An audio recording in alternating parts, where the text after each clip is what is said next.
Orientação Espírita, o seu canal de espiritismo no YouTube, esclarecendo e consolando através dos princípios espíritas.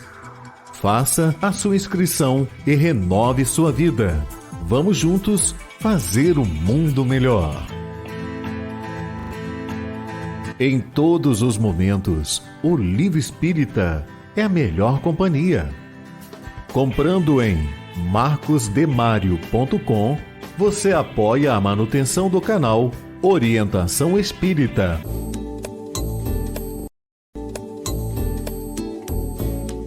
No canal Orientação Espírita, você encontra variada programação, pensada e feita para você. Acompanhe os nossos programas no YouTube. Um olhar para o futuro na construção da era do Espírito.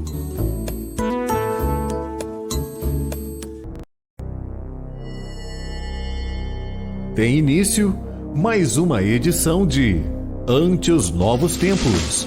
Um olhar voltado para a humanidade, através das revelações dos Espíritos, na mensagem consoladora e esclarecedora do Espiritismo. Fique agora na companhia de Marcos Demário. Olá, iniciamos Ante os Novos Tempos, programa espírita que trabalha o desenvolvimento e implantação da era do espírito e do mundo de regeneração aqui na nossa humanidade terrena. O programa tem vários quadros, é bem diversificado e você vai nos acompanhar pelo Perguntando e Aprendendo, hoje com 5 participações. Na sequência, a entrevista que o nosso Orson Peter Carrara sempre traz, desta vez para conversar sobre a situação da população de rua. E quem vai conversar com Orson Carrara é Lúcia Garcia. Na sequência, nós temos a poesia espírita, porque nós estamos trabalhando as poesias recebidas pelo médium Chico Xavier e que estão publicadas no livro Antologia dos Imortais. Hoje nós temos o comparecimento de 2 poetas, A. Branco e Valentim Magalhães. Ainda na sequência, tem o Para Viver Melhor, aqueles 90 segundos de reflexão com o tema Escolhas e Consequências. E no final do programa, vamos aqui conversar sobre o poder da fé. Tudo isso, a partir de agora, aqui em Ante os Novos Tempos. Perguntando e Aprendendo. Hoje no Perguntando e Aprendendo, nós temos 5 participações, como aliás é de praxe aqui no nosso programa, lembrando que essas participações são feitas pelos nossos telespectadores. Então, se você tem alguma dúvida em relação à vida, quer saber o pensamento do Espiritismo, você tem alguma dúvida sobre a doutrina espírita, envie a pergunta para nós. Veja aí, já está na tela, todos os nossos canais de comunicação, para que você possa então fazer a sua participação. Nós iniciamos hoje o Perguntando e Aprendendo com uma pergunta que está vindo lá de Muriaé, que é no estado de Minas Gerais. A pergunta foi feita pelo Carlos Esteves e é a seguinte: por que o povo judeu escolheu Barrabás, um malfeitor conhecido, no lugar de Jesus? Carlos, tanto os historiadores, os pesquisadores e nós espíritas temos uma visão bastante ampla a esse respeito dos acontecimentos naquela época que levaram o povo judeu a escolher Barrabás para ser libertado e Jesus para ser crucificado. Era uma questão religiosa, política e social, que envolvia não apenas o povo judeu, mas também o Império Romano. Lembrando que o Império Romano dominava a Palestina, dominava o então Estado de Israel. Jesus não era reconhecido pelos fariseus e saduceus, que eram as duas grandes correntes religiosas judaicas daquela época. Eles não admitiam que Jesus de fato fosse o Messias, o enviado de Deus, mesmo porque a doutrina de Jesus, que hoje nós a conhecemos através do Evangelho, ela era contrária a muitas coisas do judaísmo e aos interesses políticos que essas duas correntes religiosas mantinham junto ao Império Romano. Daí por que então fazer uma série de acusações contra Jesus e tentar levá-lo a julgamento pelo próprio governador romano, que era Pôncio Pilatos. Pilatos era um homem comum, venal, ele não tinha nada de religioso e que queria agradar, como se dizia, a gregos e a troianos, ou seja, ele queria ser agradável ao imperador romano, a César, como queria ser agradável também aos judeus para evitar confusões, tanto em Jerusalém quanto também na Palestina de uma forma geral. Por isso, Pilatos, embora declarasse não ver nenhuma culpa naquele Jesus, como era o período da Páscoa, ele resolveu fazer um agrado aos judeus, agrado esse que anualmente era feito no período da Páscoa, para que os judeus escolhessem alguém que estivesse preso para ser libertado. Como ele ia fazer isso e achando que o povo naturalmente escolheria Jesus para ser libertado, porque afinal Jesus era um benfeitor do povo, ele então lançou essa questão do povo escolher entre Barrabás, que era aquele malfeitor, aquele insurgente, e Jesus. Mas lembrando aqui que Barrabás não era um criminoso, Barrabás não era um bandido, Barrabás era um insurgente. Ele era uma pessoa que lutava contra a dominação romana. Ele lutava pela libertação do povo judeu do jugo do Império Romano. E a população, instigada pelos fariseus e saduceus, através dos sacerdotes e doutores da lei, escolheu então Barrabás, o seu grande líder, aquele que levantava a voz e a espada contra o Império Romano. E aí Pilatos nada pôde fazer, porque ele havia feito uma promessa, que ele obedeceria à escolha do povo, que naturalmente foi manipulado politicamente pelos interesses daqueles que eram contra Jesus. Então é todo um contexto que vai muito além dos aspectos religiosos. Ele envolve aspectos políticos, culturais e sociais daquela época, mas tudo já estava na programação pela qual Jesus haveria de passar, porque a vinda dele aqui à Terra era uma programação divina das altas esferas espirituais. Esse é um assunto que empolga e que vale a pena sempre estudar a esse respeito. Bem, continuando aqui o Perguntando e Aprendendo, agora nós temos a participação da Sandra Leal, que é lá de Londrina, no estado do Paraná. Pergunta aqui: como faço para não ser mais perturbada pelos espíritos, para desligar minha mediunidade? Sandra, a mediunidade é um fenômeno natural que pertence a todos nós, seres humanos. Todos somos médiuns. Nós estudamos isso em O Livro dos Médiuns, de Allan Kardec. Alguns têm faculdades mediúnicas mais ostensivas e outros menos. No seu caso, pelo que você está colocando aqui na pergunta, você tem faculdades mediúnicas que estão ostensivas. Talvez você veja os espíritos, ouça os espíritos, receba a mensagem dos espíritos. Você é médium. Não existe como desligar a mediunidade. Obviamente que, tendo livre arbítrio, você pode fugir da mediunidade. Você pode negá-la.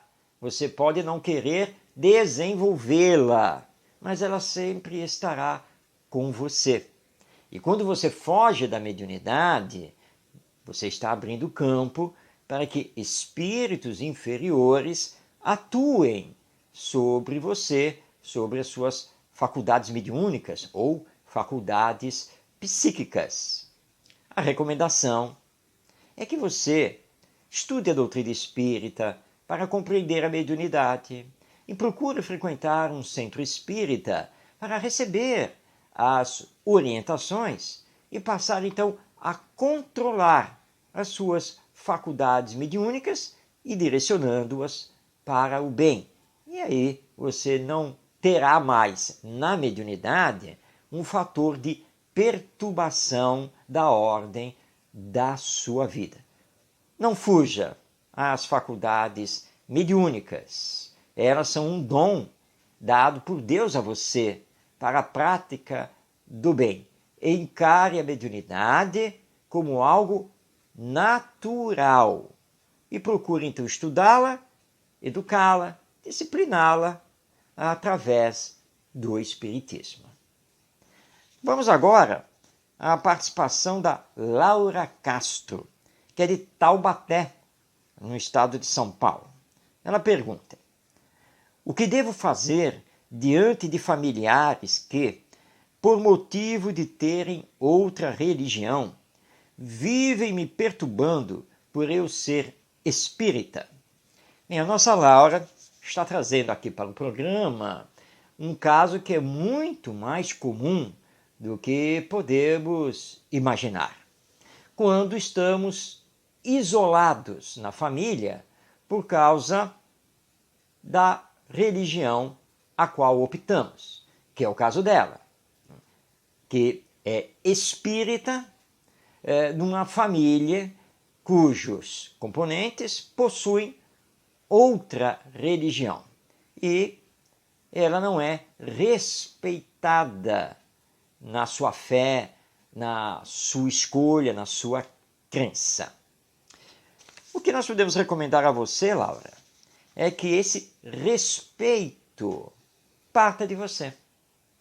Ou seja, não brigue, não discuta, não queira impor o espiritismo aos demais familiares.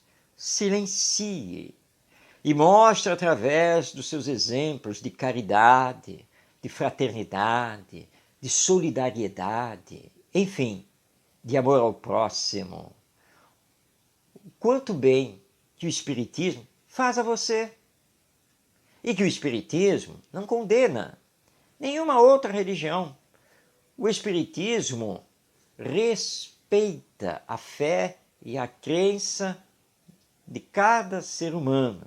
E isso precisa acontecer no ambiente familiar, para que o lar seja um ambiente de paz, de diálogo, seja um ambiente de compartilhamento de ideais, de serviços para o progresso de todos. Ore por eles e continue a sua jornada, estudando o Espiritismo, frequentando o centro espírita, sempre na medida do possível e evitando então discussões, brigas e entendendo o lado desses familiares que ainda não compreendem o espiritismo. De tempo ao tempo, e as coisas vão se harmonizando pouco a pouco, porque a força do seu exemplo é que vai mostrar aos demais que, ao escolher o Espiritismo, você também escolheu um bom caminho. E sempre que for possível, você vai poder, então, pontuar algumas coisas, fazer alguns esclarecimentos, mas sempre respeitando a opção do seu ente querido, do seu familiar, para que ele venha entender que também tem que respeitar a sua opção. Continuando aqui o Perguntando e Aprendendo, nós temos agora a participação do Gilson Nunes, que é da cidade de São Paulo. Ele pergunta: tenho feito muitas preces, rogando auxílio para a minha vida, mas as coisas não parecem estar mudando. Qual é o problema? Gilson, nós vivemos num mundo de expiações e provas. É impossível querer ter uma vida totalmente feliz e isenta de qualquer dificuldade aqui na Terra. Porque todos nós que nos encontramos encarnados somos espíritos imperfeitos. Do ponto de vista moral, somos todos espíritos inferiores. As nossas preces sempre são ouvidas, elas sempre são registradas no mundo espiritual. E os bons espíritos sempre procuram atender às nossas preces, mas de acordo com a lei divina. Nem sempre podemos receber aquilo que estamos pedindo. Mas quando os espíritos não podem agir para mudar os acontecimentos, eles vão reforçar a nossa fé. Eles vão nos dar mais paciência. Eles vão trabalhar para que possamos compreender a importância da resignação e da perseverança. Essa ação espiritual normalmente é invisível, mas acontece através, por exemplo, das intuições, dos pensamentos que recebemos e vamos elaborando. Os bons espíritos, em nome do amor, estão sempre nos auxiliando, porque é assim que funciona a lei divina. Continue a fazer as suas preces, porque todos nós podemos, obviamente, pedir, solicitar o amparo divino e espiritual. Mas não esqueça de fazer a sua parte, trabalhando, perseverando, compreendendo, amando, porque é isso que Deus espera de nós. E se resignando a esses desígnios superiores que são sempre para o nosso bem. E vamos em frente, que é isso que temos que fazer aqui na nossa caminhada terrena. Encerrando agora o Perguntando e Aprendendo, temos a participação da Eliana Serpa, que é da cidade do Rio de Janeiro. Ela pergunta: por que existem expiações coletivas? Deus não poderia evitar essas tragédias com dezenas, centenas ou mesmo milhares de mortes? Eliana, quem somos nós para questionar os desígnios de Deus? Deus é o Criador de todo o universo. Deus é o Pai de todas as criaturas existentes no universo. E a vida, ela é regida pela sua lei. E como Deus é a perfeição absoluta, a sua lei também é perfeita. E na lei divina, nós lemos que a cada um é dado segundo as suas obras. E isso não acontece apenas do ponto de vista individual, mas também do ponto de vista coletivo.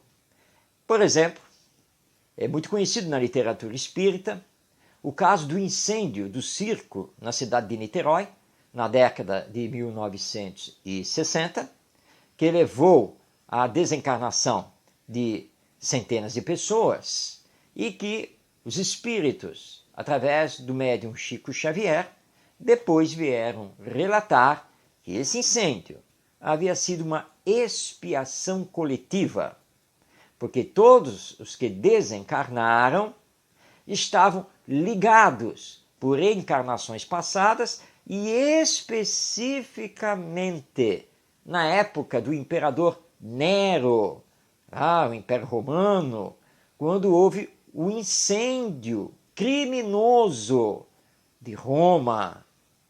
E esses espíritos tinham secundado o imperador nesse incêndio e vieram então fazer o resgate final lá no circo em Niterói. Uma expiação coletiva, como consequência do que havia sido realizado em existência passada. Nada acontece por acaso. Tudo tem a sua razão de ser. E as expiações coletivas funcionam justamente para essa reparação, esse resgate de faltas coletivas que foram feitas em existências passadas.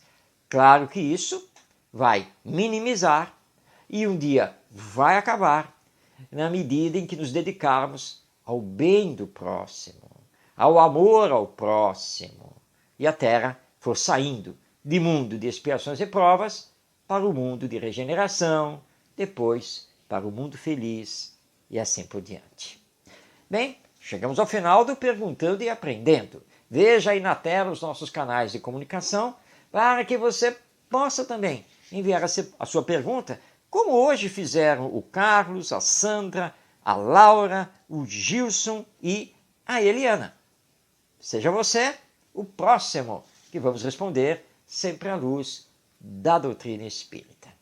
Muito bem, agora nós vamos à segunda parte do programa, porque está na hora da entrevista que o nosso querido Orson Peter Carrara, lá de Matão, no estado de São Paulo, vem trazendo aqui semanalmente para o programa.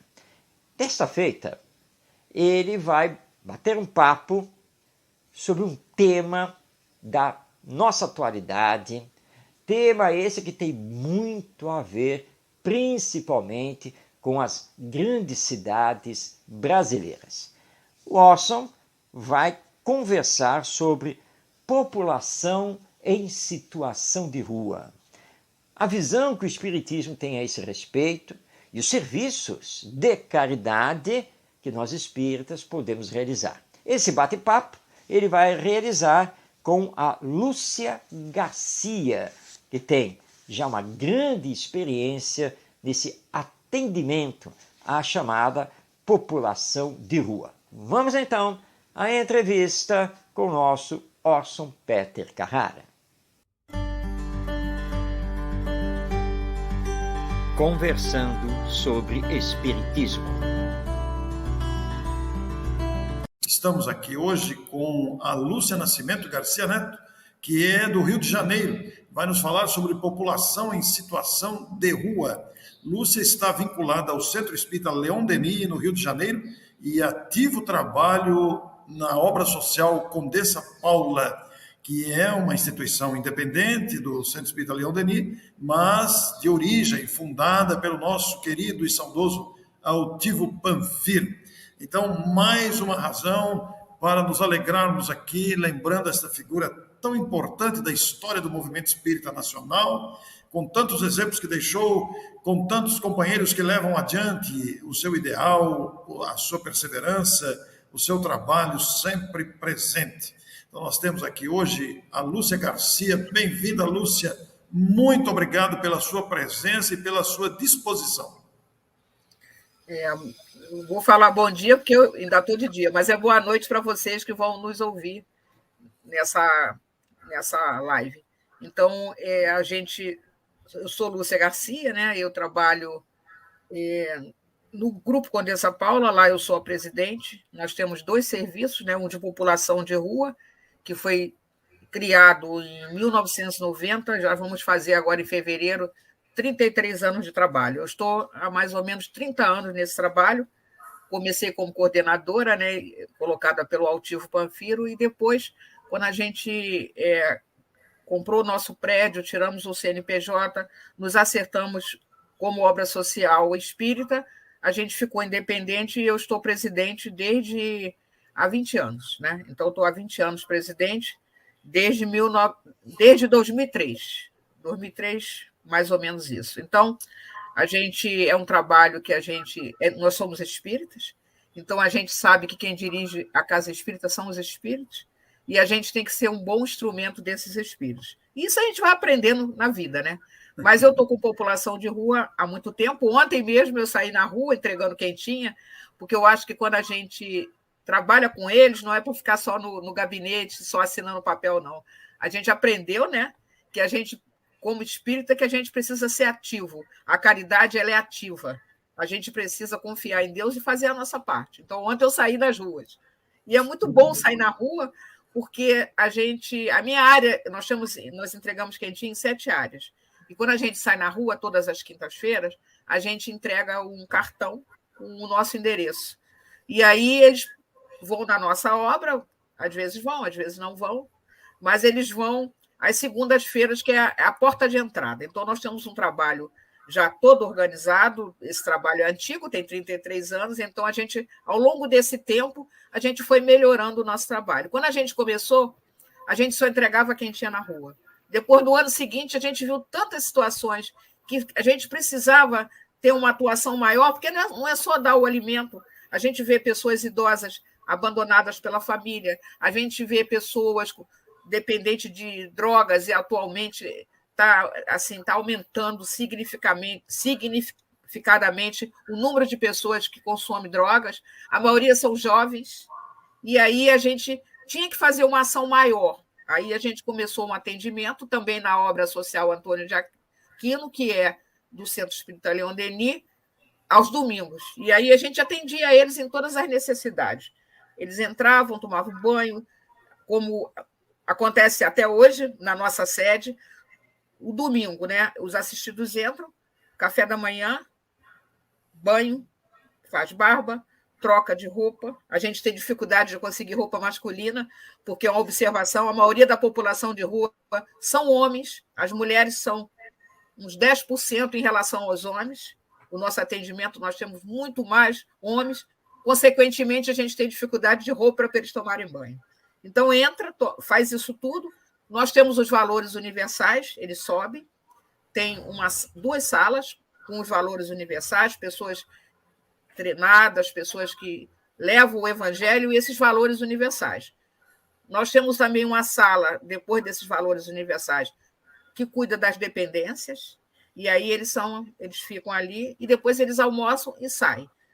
Isso aí é o dia de domingo. A gente tem oficinas, essas oficinas, a gente tem vassouras, tínhamos violão, mas com a pandemia, a pessoa que dava a oficina mora muito longe, mora em Cabo Frio, e aí começou a fazer um outro curso, ela está afastada. Mas nós temos vassoura, violão, artesanato, aquelas esteiras que se está dando na rua com caixa de leite, nós temos a nossa oficina lá de costura.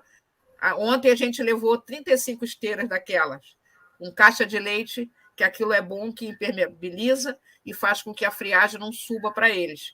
Então, ontem nós temos 7 áreas de entrega de quentinhas e a gente levou 5 esteiras daquela para cada área, 35 esteiras. Então, a gente faz isso.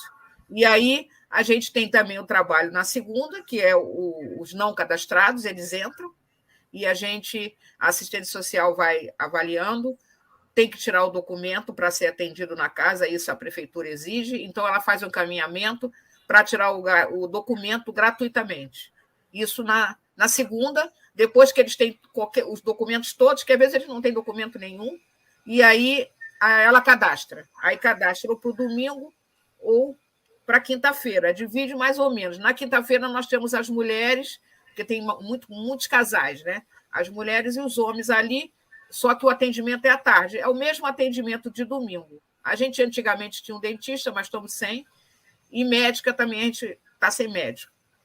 Nós temos uma diretora, mas ela é dentista, mas ela não atua lá nessa área de atendimento, só se tiver um primeiro socorro odontológico. Mas nós temos o gabinete odontológico, temos farmacêutico. Se eles trazem alguma receita aos domingos, o nosso farmacêutico, com a receita, ele dá o medicamento. A gente tem esse depósito lá, esse local, dentro do prazo de validade, com esse farmacêutico, que é farmacêutico mesmo. Ele é bombeiro, mas ele é farmacêutico. Então, é todo o nosso serviço. Mas aí a gente viu, principalmente com o crescimento da droga, né?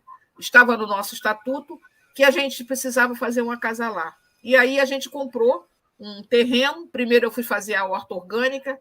Isso aí é o passar do tempo, né? A prefeitura convidou a gente para fazer um curso de hortelão lá no Recreio dos Bandeirantes e pagava metade do salário mínimo, carteira assinada como trainee de hortas. A gente levou 15 assistidos para fazer esse curso, fomos levando de 5 em 5. Eu também, que eu tenho uma formação, eu sou professora e sou bióloga, então eu também fiz esse curso, eu gosto dessa área. Aí eu fiz o curso de hortelão e fiz administração de hortas. Aí, em 2004, compramos um sítio para fazer a horta orgânica. Fizemos a horta, fizemos os canteiros, a gente desenvolveu essa horta, mas depois, como estava no estatuto, e em face dessa demanda, né, de crianças, a gente vê tanta... Porque a pessoa usa droga, são jovens, pratica ato sexual. O que vai acontecer? A consequência é a reprodução. E aí nascem crianças de pessoas que estão na rua, às vezes, muitas vezes drogadas. Então, tem o Conselho Tutelar das regiões, aqui no Rio de Janeiro, e qualquer situação dessa, as pessoas dão parte e eles vão lá, levam a criança para as casas-lares, para os abrigos de criança. A modalidade agora da Prefeitura do Rio é casalar. Então, a casalar, pela lei, deve ter 10 crianças. Se eu quero ter mais casalares nesse sítio, que tem 15 mil metros, eu tenho que construir mais casas-lares. Cada unidade são 10, a gente vai até 12. Até achei interessante que eu estava lendo aquele livro Entre a Terra e o Céu, né? E aí está lá, André Luiz colocando o espírito Blandina, e ela chegou lá, numa dessas narrativas, né, dizendo que ela era uma eles falaram que ela era uma administradora de casas-lares. Aí ela disse que não, que ela administrava só uma e que essa casa lá tinha 12. Eu falei, a gente tem intuição, né? A gente é médio e a gente, dentro da lei, a gente bota 10, mas até 12 a gente chega. Então, estamos de acordo com o plano espiritual. E casalar é uma coisa muito necessária. E a maioria que chega é filho de população de rua. Então, a gente está assim, acertando pela raiz. Se essa criança ela é encaminhada, se ela é tirada da rua, se ela é encaminhada, porque a prioridade é a família. Se faz uma pesquisa e vê se algum familiar tem condição de ficar com essa criança. E aí, se não tiver, vai para adoção. Mas aí é tudo... Tem um regimento, tem o doutor Sérgio, que é o responsável lá pela nossa parte, a parte jurídica é a 4ª vara, tem Conselho Tutelar, tem Ministério Público, é uma série de instituições que ajudam a gente e normalmente quem coloca e quem tira é sempre o juiz, né? O juiz que dá o veredito. Mas, olha, são situações que vocês nem imaginam. Muito bem, Lúcia. Oi? Fala aí. Eu queria dizer que, com tantos anos de trabalho e com toda essa experiência, você deve ter muita história para contar. Eu quero dizer aos telespectadores que a Lúcia nos foi indicada com muita ênfase por nosso amigo comum, Luiz Cláudio e esposa lá de Itatiaia, que a Lúcia conhece, trabalharam juntos no Leon Denis, no Condessa Paula, são amigos de muito tempo. E agora, o Luiz Cláudio, muito obrigado, eu sei que você está vendo, muito obrigado pela sua presença, pela sua indicação, a gente fica feliz. Ele me falou, a Lúcia tem muita história para contar. Ô, Lúcia, para os telespectadores aqui que não conhecem a Condessa Paula, você quer falar rapidinho da Condessa Paula? Olha, a Condessa Paula é um espírito que está inserido no capítulo 13, né? Aqui está até no item 4, os infortúnios ocultos, ela está ali se colocando, né? Eu uma vez fiz um receituário e o doutor Erma, que é um dos diretores do CELD, ele respondeu que ela era uma mulher da sociedade da época de Kardec. Isso. Como ela está inserida, que a vossa mão esquerda não saiba nos infortúnios ocultos, ela não quer se apresentar, né? Ela faz realmente a caridade como deve ser. É um espírito que nos diz, ela está também no céu e inferno, nos espíritos felizes, e a gente, juntando os dois, a gente completa a história dela. Ela era uma pessoa da sociedade, da época de Kardec, como falou o espírito Hermann, e ela saía numa carruagem, ela com um traje simples, né, para fazer a caridade. Levava a filha para a filha aprender o que é a caridade. E a gente vê que ela concorda, junto com o Emmanuel, caridade é fazer algo de si. Eu até deixei aqui, né? Tem até aqui nessa parte aqui, ela fala aqui, ó, falando para a filha, né? Quando vamos visitar os doentes, tu me ajudas a tratar deles. Ora, cuidar de alguém é dar alguma coisa. Isso não te parece suficiente? Então, já nos mostra que a caridade é você fazer. A gente pode até ajudar. Ah, eu quero dar 1 quilo de arroz para ajudar, para fazer a comida. Eu, por exemplo, gasto 13 quilos de feijão toda quinta-feira e 33 quilos de arroz para fazer as quentinhas e a alimentação de quinta-feira. Então, eu posso ajudar nisso. Mas se eu estiver fazendo... Uma vez eu estava no trabalho de atendimento ao desencarnado, e aí chegou um grupo de espíritos e ele falou que não acreditava na gente, que a gente não fazia caridade. Aí se intuiu, né, de levar eles no trabalho que estava sendo executado lá, que antigamente a nossa quentinha era sexta-feira, agora é quinta. E aí fechamos os olhos e levamos esses espíritos até onde estava sendo feita a nossa quentinha. Eles retornaram, foram até lá, foi até o espírito Baltazar que os conduziu até lá. Ele retornou para a sala do atendimento ao desencarnado e os espíritos declararam: a caridade existe. Com que amor aquelas pessoas estão fazendo a comida ali naquela cozinha. Então, é o amor sempre, né? Por isso que Jesus falou para a gente, fora da caridade, Kardec falou, não há salvação. Bem, espero que você tenha gostado das colocações da Lúcia Garcia nesta conversa com o Orson Peter Carrara a respeito deste verdadeiro drama que estamos enfrentando aqui no Brasil, que é a população de rua, que vem aumentando exponencialmente nos últimos tempos. Você quer assistir essa entrevista na íntegra? Depois aqui do programa, você pode se manter no YouTube, mas você vai na busca, só vai mudar o canal. Você sai do canal Orientação Espírita e vai para o canal Orson Peter Carrara.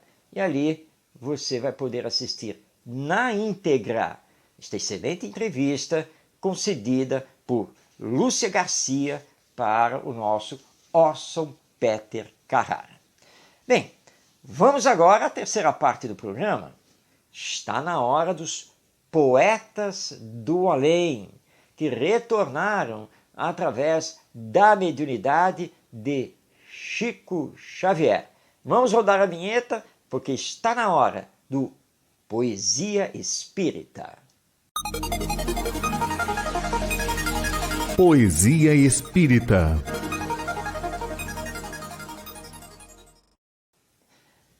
Hoje no Poesia Espírita, continuando a explorar o conteúdo do livro Antologia dos Imortais, que você está vendo já aí a capa do livro na tela. Esse livro é uma publicação da Federação Espírita Brasileira.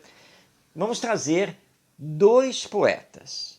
O primeiro é A. Branco e o segundo é Valentim Magalhães. Retornaram então através do nosso Chico Xavier.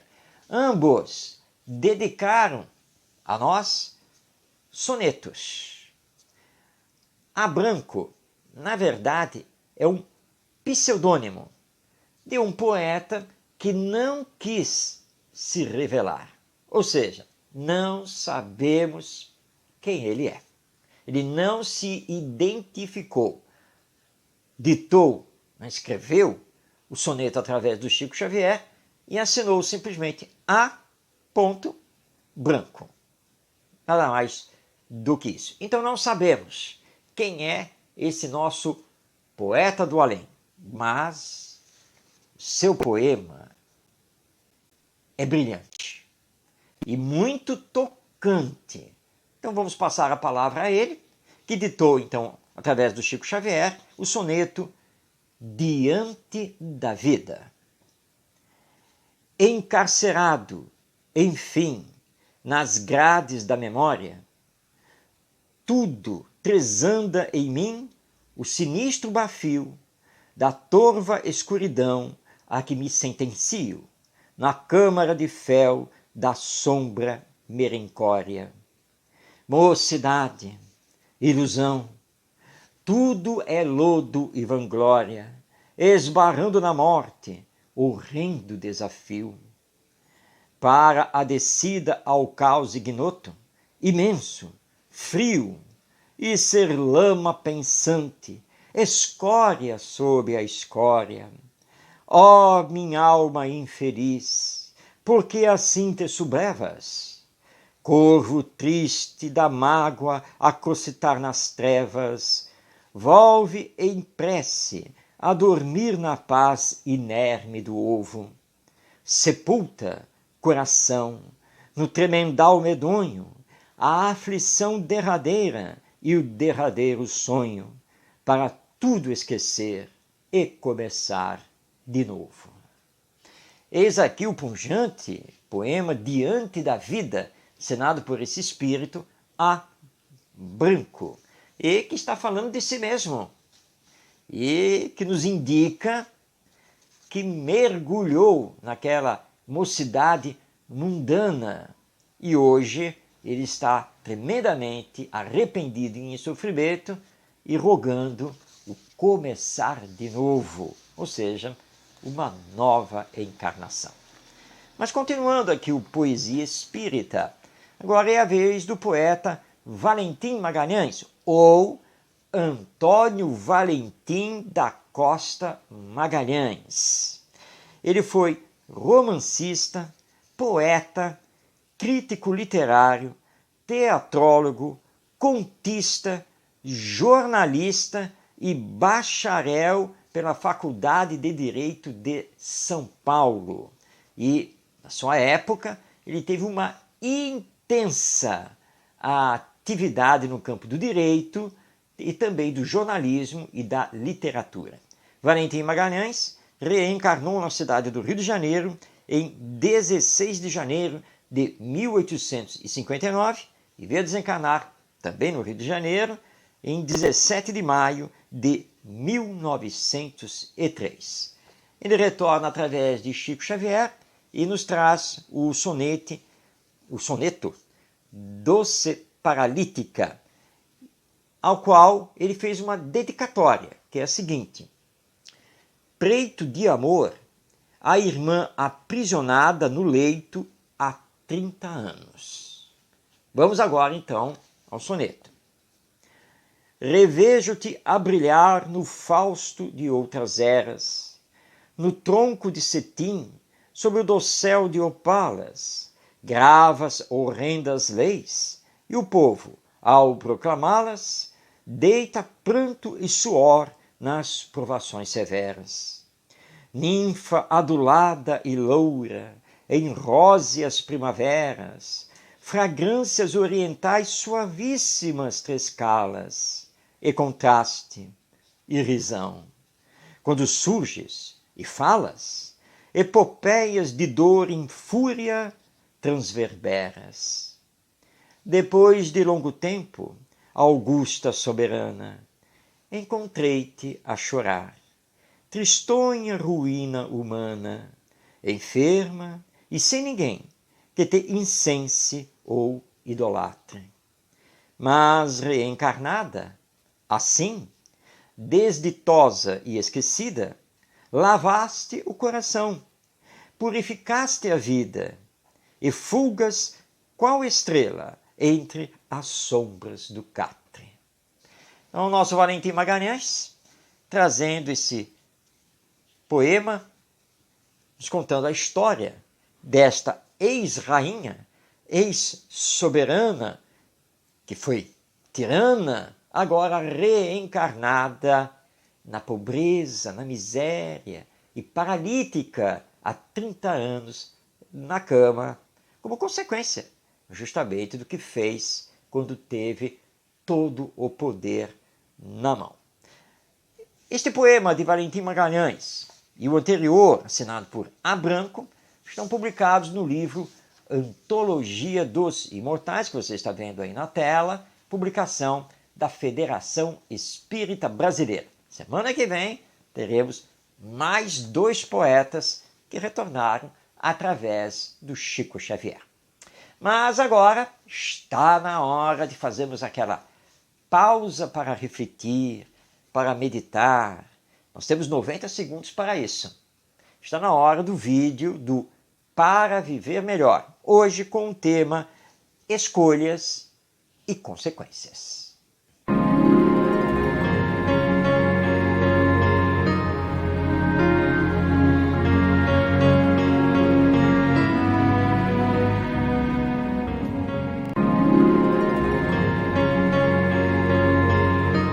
Você já parou para perceber que possui livre arbítrio, a faculdade de escolher, de tomar decisões?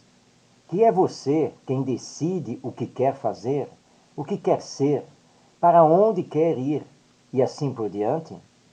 É o livre arbítrio. Agora, você também já parou para perceber que o uso do livre arbítrio é acompanhado das consequências e que você, obrigatoriamente, mais cedo ou mais tarde, terá de assumir os resultados das suas escolhas? Se suas escolhas até aqui feriram a lei divina, prejudicaram a você e aos outros, saiba que sempre é tempo de recomeçar, de reconstruir, de redirecionar o livre-arbítrio. Não desista, não se condene, nem se considere o último dos seres humanos. Agora é apenas uma questão de fazer novas escolhas para assumir novas consequências muito melhores. Se você gostou desta mensagem, compartilhe.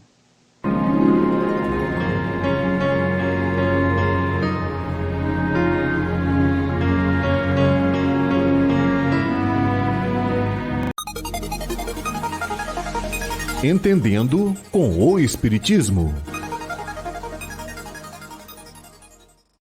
Iniciamos Entendendo com o Espiritismo para conversar sobre o poder da fé. Será que a fé tem mesmo o poder de remover uma montanha de lá para cá, como disse Jesus? Ou isso é simplesmente uma metáfora e uma coisa não tem nada a ver com a outra? A ciência tem pesquisado essa questão da fé. Já chegou a alguma conclusão? A resposta é sim. A ciência tem se preocupado em pesquisar a fé. E se a fé tem algum efeito sobre a nossa vida aqui na Terra. Um dos exemplos dessa pesquisa vem dos hospitais. Será que as pessoas que possuem uma religião, que têm fé através dessa sua religião, será que elas conseguem reagir melhor diante do tratamento de uma doença? Será que pessoas que recebem orações de um grupo religioso conseguem melhorar o seu estado de saúde mais do que outras pessoas que não recebem essas orações? Várias pesquisas a respeito disso já foram realizadas e continuam sendo feitas. Os cientistas já concluíram que a fé religiosa, que possuir uma religião é sim um diferencial no campo da saúde. Vamos dar aqui um exemplo de pesquisa já realizada. Eles escolheram, os pesquisadores, um hospital e nesse hospital eles escolheram 20 pacientes, todos com o mesmo problema cardíaco, a mesma situação em relação ao coração. Pegaram então esses 20 pacientes e resolveram fazer o seguinte. Pegaram o nome de 10 pacientes, que vamos chamar aqui do grupo A, levaram o nome desses 10 pacientes a uma igreja e solicitaram que o grupo daquela igreja, todos os dias, às 6 da tarde, que eles orassem por aquelas 10 pessoas, que eles não conheciam, não tinham a mínima ideia do que acontecia com aquelas pessoas, mas só tinham o nome delas. Então, que diariamente orassem por essas 10 pessoas. O grupo B, os outros 10 pacientes, não receberam orações. Durante 30 dias, os cientistas ficaram monitorando os dois grupos, que recebiam o mesmo tratamento de saúde, ou seja, a mesma medicação, a mesma orientação, tudo igual. Passados os 30 dias, os cientistas constataram que o grupo A, que recebeu as orações diárias, esse grupo reagiu muito melhor ao tratamento do que o grupo B, com aqueles 10 pacientes que não receberam nenhuma oração. Pois bem, parece que a fé funcionou. Vamos a outra pesquisa. Novamente, eles pegaram 2 grupos de pacientes no hospital, com a mesma doença e passando pelo mesmo tratamento. E dividiram o grupo. 10 pacientes declararam ter uma religião e ter fé em Deus. E outros 10 pacientes compuseram outro grupo que declararam não ter uma religião formal, declararam não acreditar em Deus, ou pelo menos ter dúvida em relação a isso. Não serem crentes, não terem uma crença, uma fé religiosa. Então temos um grupo com fé religiosa e outro grupo sem fé religiosa.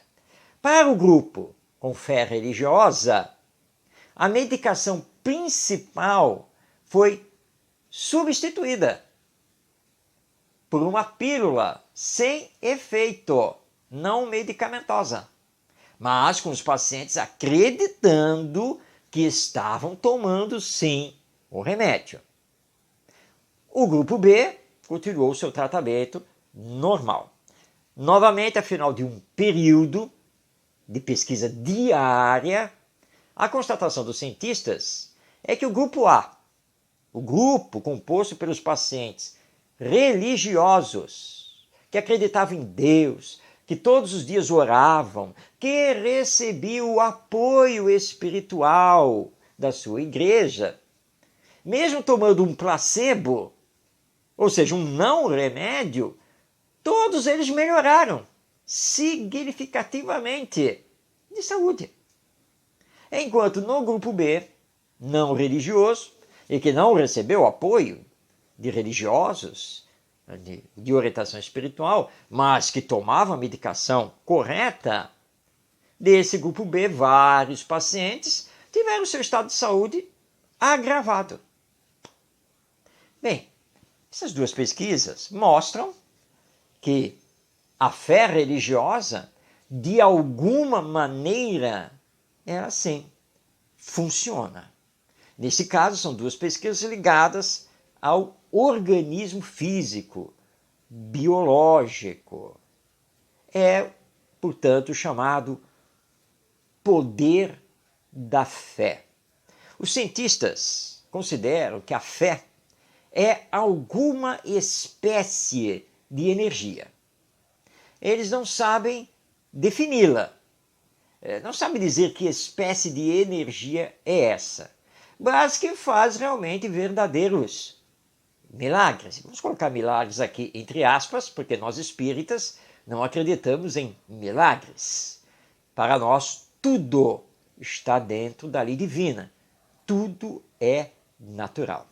Allan Kardec estuda essa questão do poder da fé em O Livro dos Espíritos, no primeiro capítulo da terceira parte, que trata das leis morais. E a primeira lei é justamente a lei de adoração. Então, Allan Kardec tem todo um diálogo com os espíritos a respeito da prece ou oração. Depois, ele estende esse estudo em o Evangelho segundo o Espiritismo. E aqui fica a recomendação para a leitura dos 2 últimos capítulos de o Evangelho segundo o Espiritismo. O penúltimo capítulo é justamente sobre a prece, a oração em si, e o último capítulo, que é a coletânea de preces espíritas. Mas Allan Kardec também vai estudar essa questão do poder da fé, o poder da oração, no livro A Gênese, aliando esse estudo com o estudo dos fluidos, a energia, que os nossos cientistas não sabem exatamente o que é. E nós poderíamos dar aqui inúmeros exemplos sobre o poder da fé, em casos e mais casos que a ciência não sabe responder. A ciência não sabe explicar, porque o poder da fé transcende o conhecimento material da vida. É preciso ir para a dimensão da nossa realidade espiritual, a nossa realidade psíquica. E o Espiritismo tem sim muito a explicar. E lembrando que a fé só tem poder quando ela é realmente natural, aliada ao sentimento. E o Espiritismo proclama que a verdadeira fé é a fé raciocinada, não a fé mística, baseada em crendices, superstições, dogmas ou rituais. A verdadeira fé é aquela que encara a razão face a face em todas as épocas da humanidade. É essa fé que o Espiritismo proclama e que, de fato, tem muito poder para transformar a nossa vida e a vida da própria humanidade, sempre obedecendo os desígnios divinos que são soberanos. Então, demos várias dicas aqui de leitura, de estudo. Você está vendo aqui, olha os livros aqui.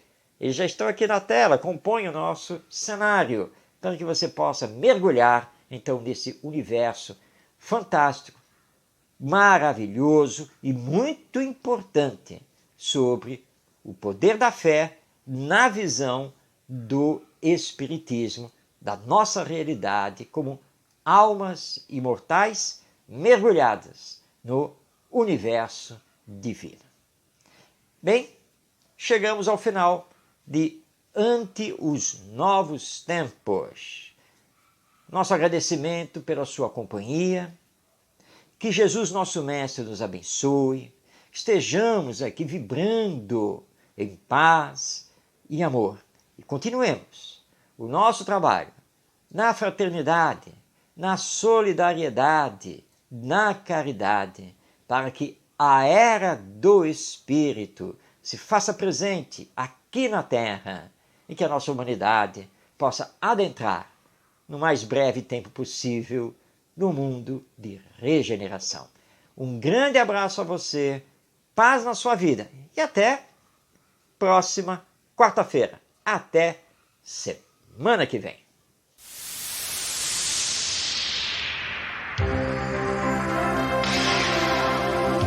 Um olhar voltado para o futuro da humanidade. As revelações dos Espíritos. A mensagem consoladora e esclarecedora do Espiritismo. Este é o programa Ante os Novos Tempos. Produção e apresentação, Marcos de Mário.